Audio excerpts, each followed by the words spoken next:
Hello and welcome back in glorious 720p visuals. Black, y'all, and I'm black, y'all, and I'm blacker than black, and I'm black, y'all, and I'm black, y'all, and I'm black, y'all, and I'm blacker than black. As you guys already know, chapter 1122 of One Piece is out, and this is what we're about to talk about. So let's get right into it.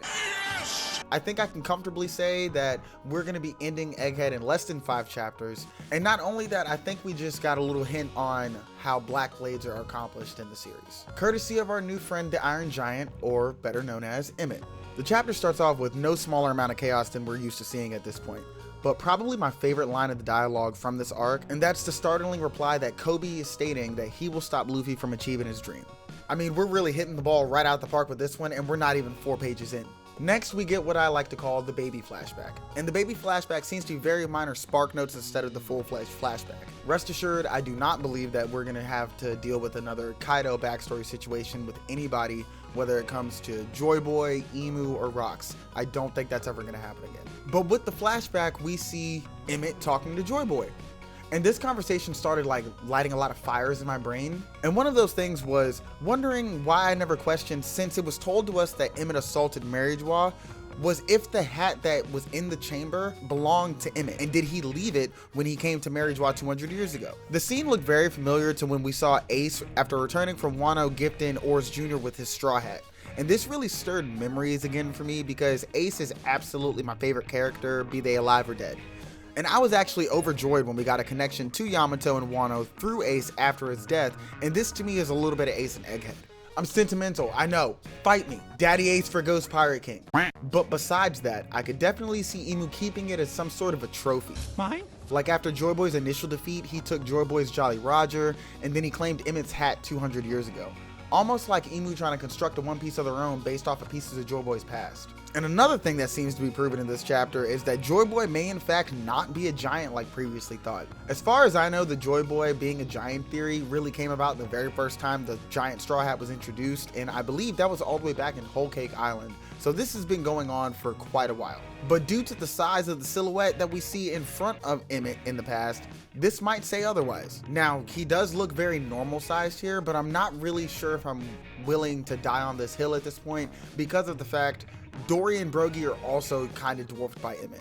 And also, if you look at the silhouette, he kind of might have a peg leg, and that's also really piratey. And I've actually been a long time fan of the idea that Luffy would be the pirate that had the eye patch in the series, but with this, it's kind of a high possibility now that the honor is reserved for Joy Boy. But playing devil's advocate, even if Joy Boy did have a peg leg, it's definitely not the first time we've seen it in the series. The peg leg is a very pirate-like thing, but the eye patch is the ultimate symbol for pirates for Oda. And I can see him wanting his character he's been structuring since childhood to set a new fashion trend while also shaping the world. Multitasking at its finest.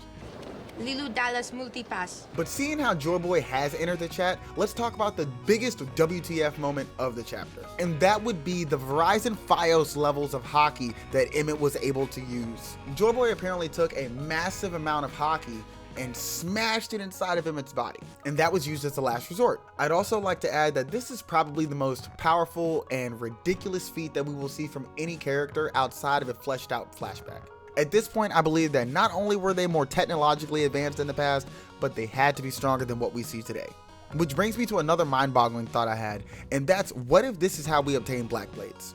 The argument has been that armament hockey is the key to Black Blades, ranging from theories with solid evidence behind them and really solid thought backing them, all the way down to just basically looking at the aesthetic of armament hockey wrapped around a blade and saying that's how you make a Black Blade. But Yoru doesn't seem to be a blade simply wrapped in armament hockey, and with this, it seems like not only can you imbue attacks with Conqueror's Haki, but you can imbue things also. Now, Mihawk not having Conqueror's Haki would be highly controversial, so I think we should just get that thought completely out of our minds right now. And Ryuma only didn't use Conqueror's Haki against Zoro outside of the not being fleshed out factor, because he obviously didn't have his shadow, which means he didn't have access to his original powers.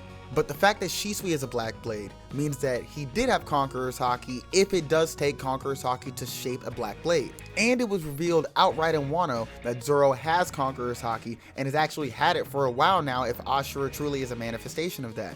So if you want to hop on the Wado Ichimonji Black Blade train, now is your chance. New passengers are always welcome. But my final question is about 200 years ago, and why wasn't the knot untied then?